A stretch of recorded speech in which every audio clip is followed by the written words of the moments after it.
হ্যাঁ, না না কোনো সমস্যা নাই। এবার বাচ্চা এদিকে এদিকে এদিকে মা প্রণাম প্রণাম বল। তোর সব সমস্যা দূর করে দেবো। তাই নাকি মা? এটা তো দক্ষিণের দিকে। বল কি তোর সমস্যা?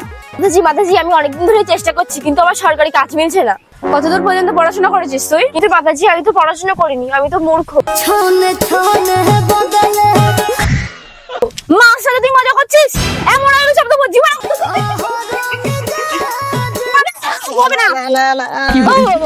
ভালো কোনো সমস্যার কথা বলে, এসব কাজ বাজ বলে হয়? মাতাজি আমি ভালোবাসায় ধোঁকা খেয়েছি, ওই ভালোবাসা কি আমার কাছে আর ফিরে আসতে পারে? এই তো সমস্যা, এর উপর কি কোনো সমস্যা হতে পারে? বল ছেলের নাম কি? ছেলে না, মেয়ে সুপর্ণা। বারবার